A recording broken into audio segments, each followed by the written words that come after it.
जय हिंद।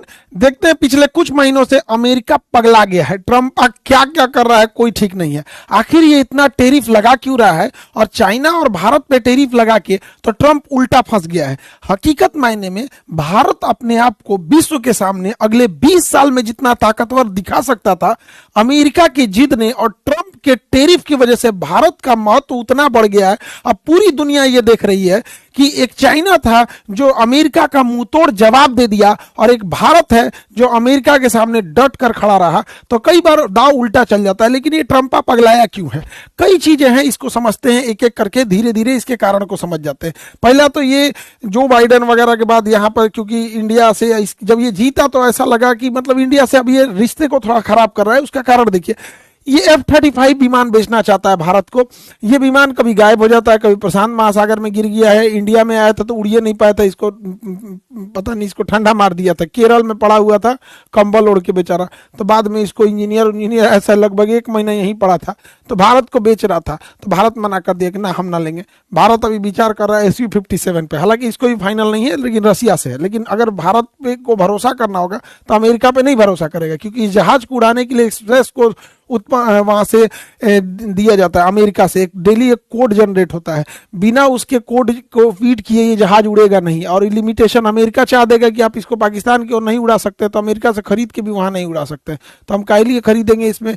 दूसरा, अमेरिका ने मना किया था कि रूस से S-400 मिसाइल मत खरीदो, भारत ने S-400 मिसाइल खरीद लिया। इससे भी ट्रंप गुस्सा है कि रसिया से क्यों खरीद लिए, लेकिन भारत की जरूरत थी, भारत ने खरीद लिया था। यहाँ पे ये कुछ भी कहता है। ट्रंपा क्या कर रहा है कि तेल पेट्रोलियम मत खरीदो। कहां से मत खरीदो, तो यूक्रेन, रूस से पेट्रोल मत खरीदो। क्यों नहीं, क्योंकि रूस से अगर तुम पेट्रोल खरीदोगे तो यूक्रेन को इससे पैसा, इस पैसे का यूक्रेन युद्ध में यूज होगा। दूसरा कहता है वेनेजुएला से भी पेट्रोल मत खरीदो।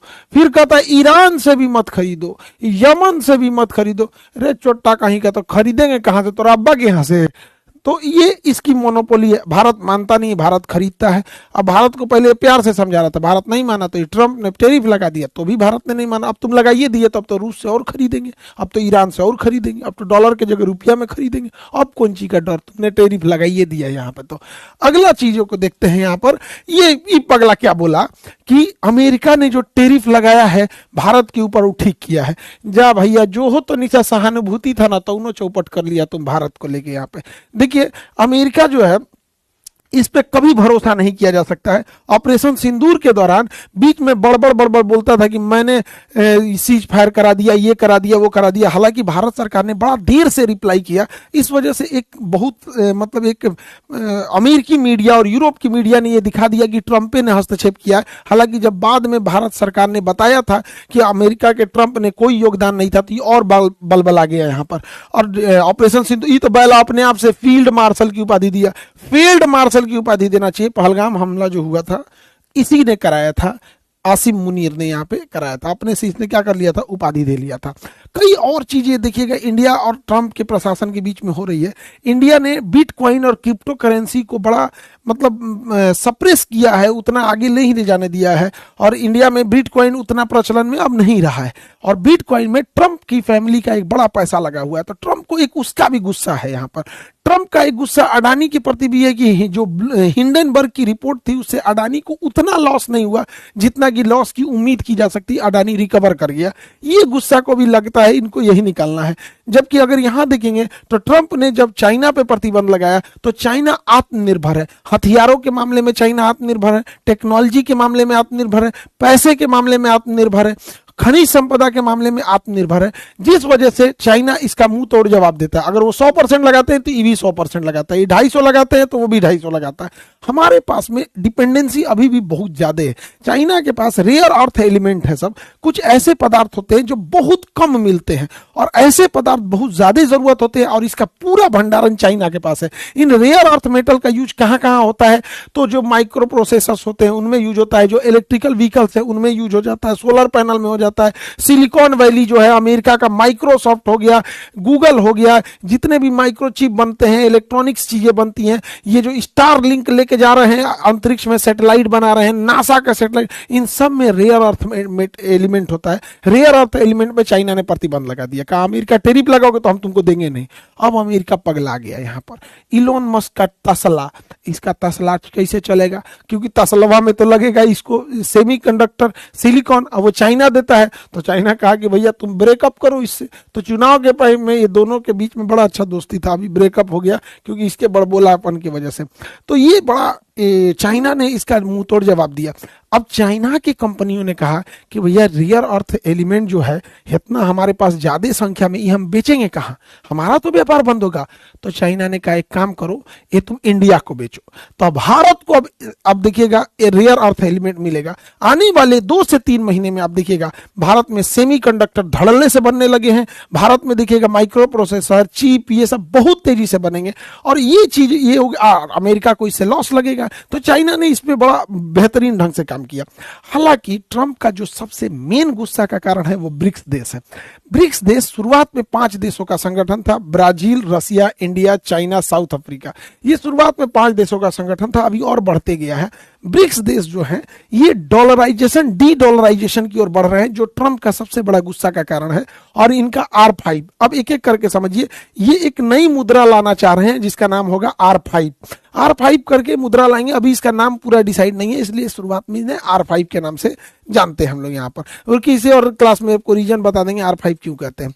और ब्रिक्स देश अभी और इसकी संख्या बढ़ते जा रही है, 10-15 इसकी संख्या बढ़ेगी। अब ये ब्रिक्स कैसे काम करता है और ब्रिक्स से अमेरिका को इतना डर क्यों है, समझिएगा, ध्यान से समझिएगा। पहले जमाने में जब व्यापार होता था तो सोने चांदी में व्यापार होता था, कि हम सोना दे देते थे या चांदी से व्यापार होता था। तो ये थोड़ी दूर पे व्यापार जब होता था ऐसे तो चल सकता था। लेकिन जब दूर के व्यापार होते थे, दूर का व्यापार, तो इसमें ना ये एक थोड़ा सा सिस्टम चेंज हुआ। वो उसके जगह पे करेंसी का सिस्टम आया। जैसे किसी को दिल्ली से सामान भेजना होता था कलकत्ता, दिल्ली से सामान कलकत्ता भेजना था, तो वो क्या करता था, दिल्ली के किसी व्यापारी को सोना दे देता था कि भैया ये लो, तुम सोने की 20 सिक्के रखो और हमको तुम इसके बदले में एक रसीद दे दो। 20 सिक्के रख लो, बदले में हमें रसीद रख लो, क्योंकि जाना है कलकत्ता, रास्ते में कोई छीन लेगा सोना तो दिक्कत होगा।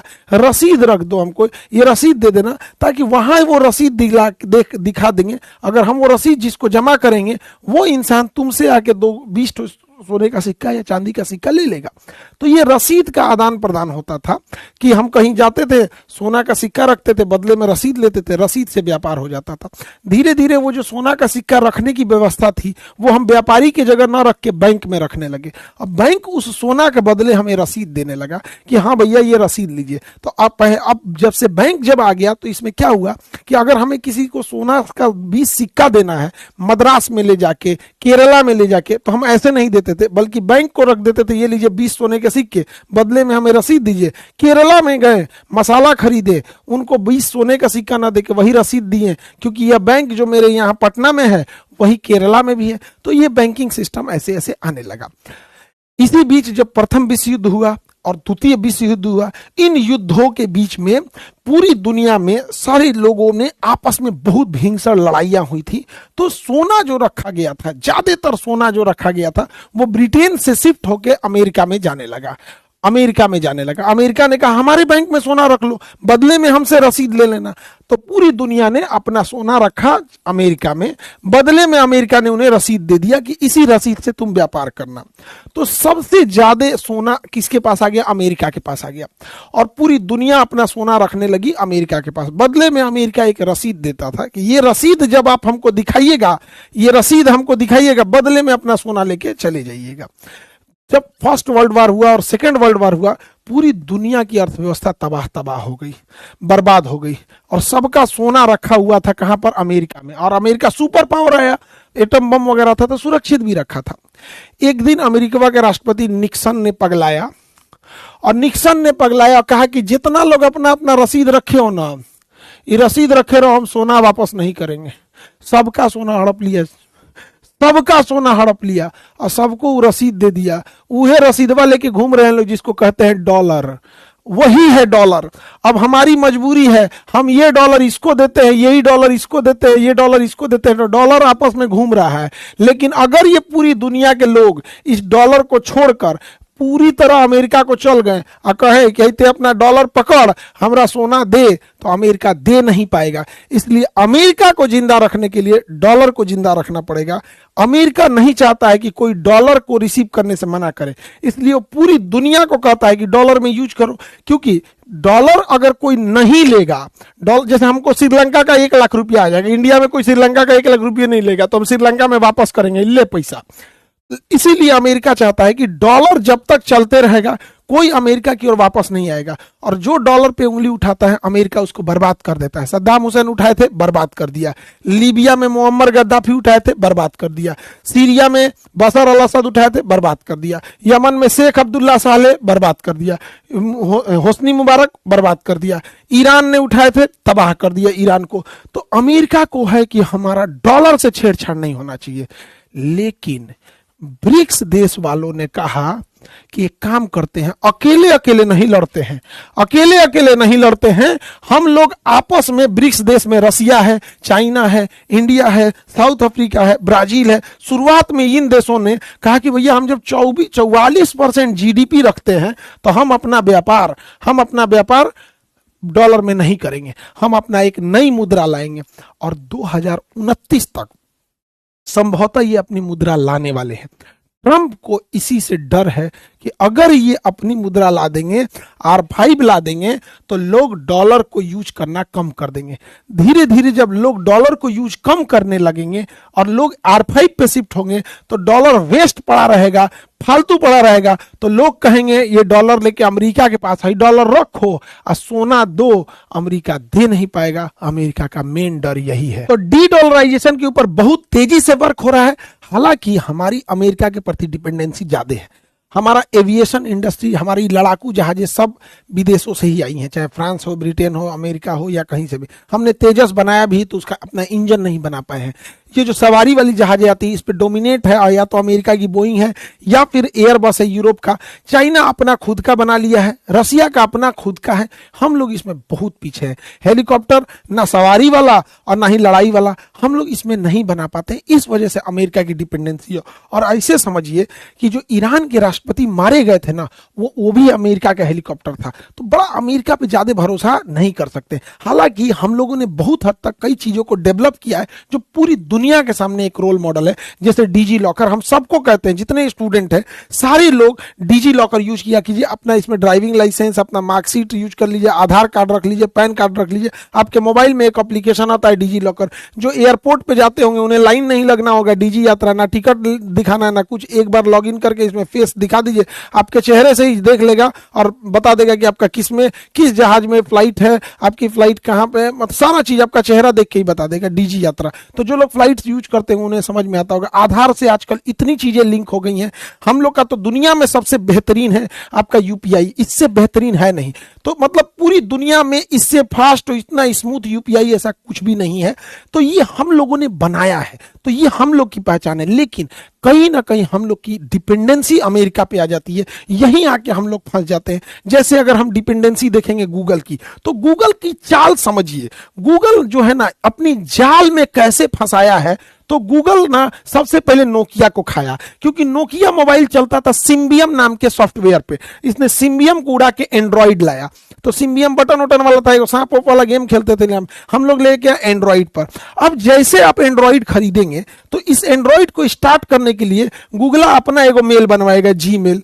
नहीं बनाइएगा तो 5 गो नौटंकी करेगा। तो आप कहेंगे चलो ना बना लेते हैं। तो पहले गूगल आपको सिम्बियम पे ले गया एंड्रॉइड से, अब ले जाएगा एंड्रॉइड से जीमेल पे। अब जब जीमेल खोल लेंगे, एंड्रॉइड खोल देंगे, तब जाके आपका कोई मोबाइल स्टार्ट होगा। नहीं तो स्टार्ट करने में 9 दिया तेल जला देगा। उसके बाद अब आपको प्ले स्टोर में आना होगा कोई भी चीज को डाउनलोड करने के लिए, चाहे वो यूपीआई कीजिए, जोमेटो कीजिए, या फिर आपका स्विगी कीजिए, व्हाट्सएप कीजिए, फेसबुक कीजिए, ये से सब लेके आना होगा यहाँ पे। अगर आप इस पे नहीं जाएंगे तो फिर आपको क्रोम पे ले जाएगा। लेकिन ससुरा फंसैले रहेगा वही अपने आप में। इतना ना नचा उचा के फंसाया रहता है जिसका कोई हद नहीं। आप कोई भी एप्लीकेशन, स्नैपचैट, इंस्टा, सबको देखेंगे इसी से अटैच है। और इन सब का कोई ईमान धर्म नहीं है।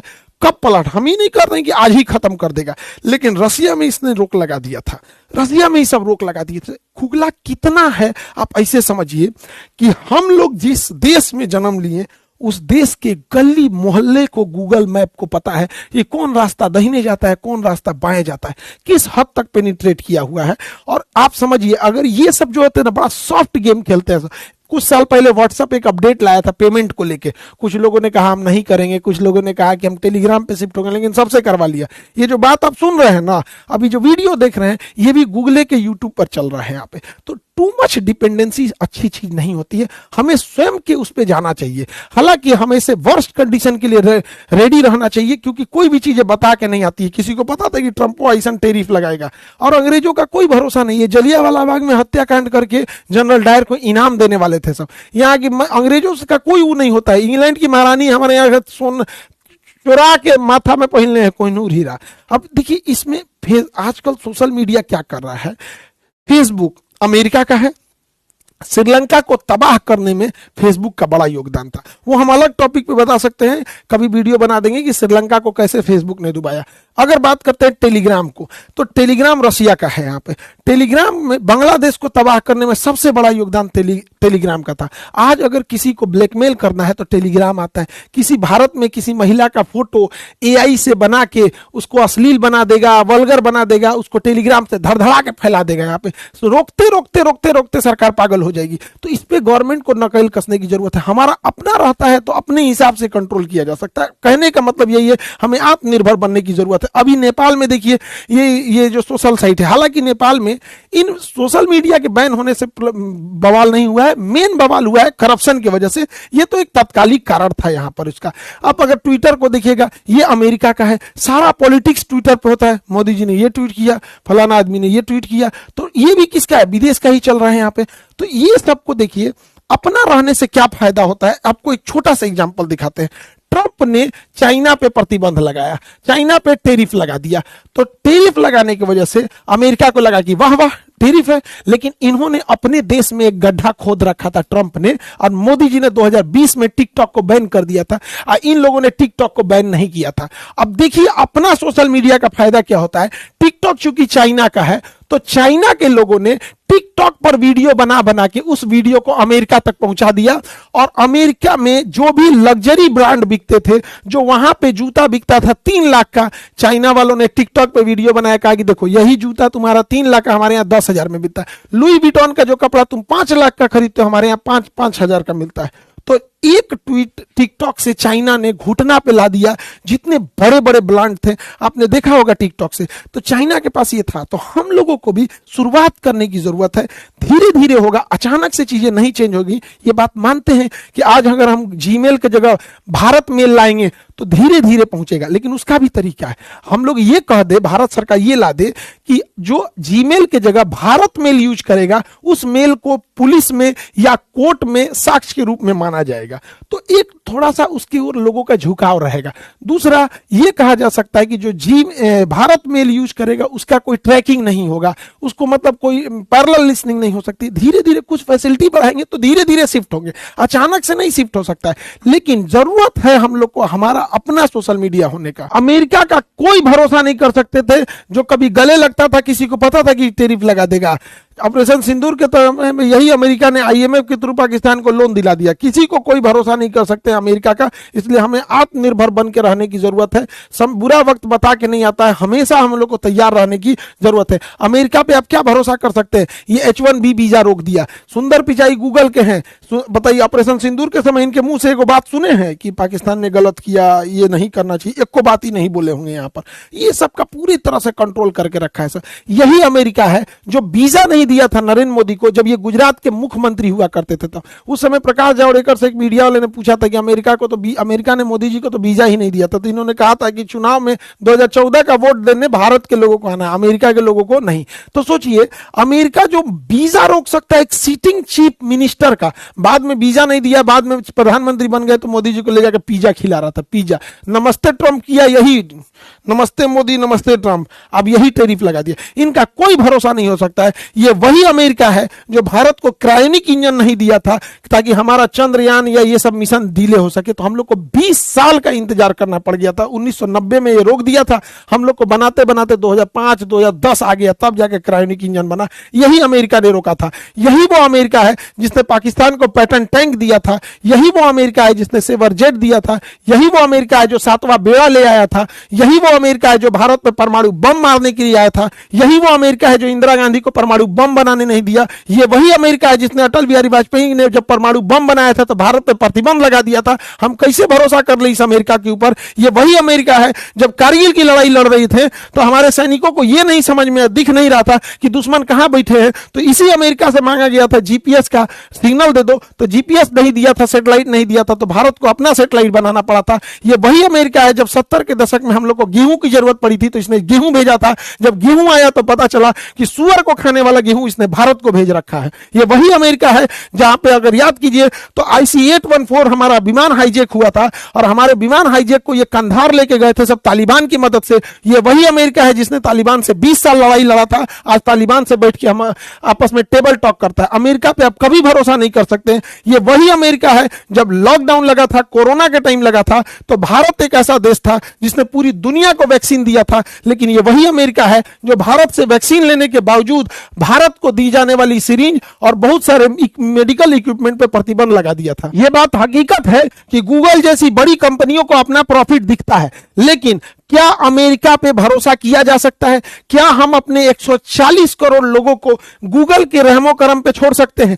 हम लोगों को जरूरत है अब अपना प्लेटफॉर्म बनाने की, अपने लिए सर्च इंजन बनाने की जरूरत है, अपना ब्राउजर बनाने की जरूरत है। कब तक हम क्रोम पे डिपेंडेंट रहेंगे? यदि आज शुरू करते हैं 10 साल बाद बनाएंगे, लेकिन अगर शुरू ही नहीं करेंगे तो कभी नहीं बना पाएंगे। आप क्या सोचते हैं, बनाना चाहिए या गूगल पे ही डिपेंडेंट रहना चाहिए? और प्रधानमंत्री मोदी जी का बहुत बहुत आभार और धन्यवाद जो उन्होंने जीएसटी को कम किया बहुत सारे चीजों पे, खास करके मेडिकल इक्विपमेंट पे, क्योंकि अभी हम बहुत सारा हॉस्पिटल, ब्लड बैंक, ये सब चीजें, डायलिसिस वगैरह डाल रहे हैं, तो उससे मशीनों को खरीदने में बड़ा सस्ता हुआ है। तो इसके लिए बहुत बहुत धन्यवाद देते हैं। और हमने बोला था कि जीएसटी एजुकेशन पे कम कर देने के लिए, उसका एक रीजन समझिए। तो कई लोग कह रहे हैं कि आप काहे नहीं कर दे रहे हैं कम? तो देखो भैया, एक बात तो पहले समझ जाओ कि जीएसटी एजुकेशन पे 18% है और इनकम टैक्स हम लोग पे है 30%। जो हम लोग पे इनकम टैक्स का स्लैब आता है 30%। तो देखिए हम क्या कह रहे हैं समझिएगा, ये एजुकेशन का 18% जीएसटी स्टूडेंट्स को भरना पड़ता है, हम लोग को नहीं, स्टूडेंट्स को भरना होता है। इसी को कहते हैं कि इसको छोड़ दीजिए। हमने ये कभी नहीं कहा कि टीचरों पर लगने वाला इनकम टैक्स छोड़ दीजिए। भैया हम लोग से 30% लेते हैं, हम इसकी बात नहीं कहते हैं। हम प्रधानमंत्री से उम्मीद करते हैं कि आने वाले समय में वो इसको भी देखेंगे, क्योंकि ये स्टूडेंट से लिया जाता है, इसलिए जीएसटी करते हैं। किसी से जो अब जो जिसको जीएसटी नहीं पता होगा पढ़ा देंगे, इकोनॉमिक्स का क्लास में पढ़ाए भी हैं, कोई प्रीवियस वीडियो में भी देख लीजिएगा। तो मेरा कंसर्न बस ये है कि हम अगर हमको अपने से स्वार्थ रहता है तो हम कहते हैं कि इनकम टैक्स छोड़ दीजिए, क्योंकि ये विद्यार्थी को नहीं देना है, टीचर को खुद देना है, हम लोग को खुद देना है एजुकेशन पे। हमको मतलब है स्टूडेंट्स के ऊपर, देश के भविष्य होते हैं। अगर 18% कम होगा तो बहुत गरीब जनता है जिसके लिए 18% मायने रखती है। कहीं 10,000 फीस है, उसमें 18% कम हो जाएगा तो लगभग 2,000 कम होने से उसको थोड़ी सहूलियत मिल जाएगी। उम्मीद है कि उसमें भी आगे करेंगे। दूसरा, कई बार जब हम लोग ये रिफॉर्म की बात करते हैं तो कहते हैं सब पॉलिटिक्स कर रहे हैं। भैया हम लोग पॉलिटिक्स पढ़ाते हैं, पॉलिटिक्स पढ़ाते हैं। पढ़ना होगा तो आ जाएंगे लोग, पॉलिटिक्स पढ़ा देंगे। पॉलिटिक्स करते नहीं है हम लोग। इधर राजनीति धर्म जाति से बहुत ऊपर हट चुके हैं लोग। अगर ये सोचेंगे लोग कि किसी एक का तारीफ करे, किसी एक की बुराई, ऐसा नहीं होगा। अच्छा काम होगा तो अच्छा, खराब होगा तो खराब। धर्म सब एक जैसा है, सबका सम्मान करना चाहिए। तो इसलिए हम लोग को ये सबसे कोई मतलब नहीं है। जो रिफॉर्म होना चाहिए वो होना चाहिए यहाँ पर। वरना शुरू से भी देखेंगे तो पहला वीडियो में भी देखेंगे जय हिंद बोल के आते थे, और आज भी देखेंगे जय हिंद बोल के चले जाते हैं। मिलेंगे नेक्स्ट क्लास में, फिर नेपाल की चर्चा करेंगे। जय हिंद।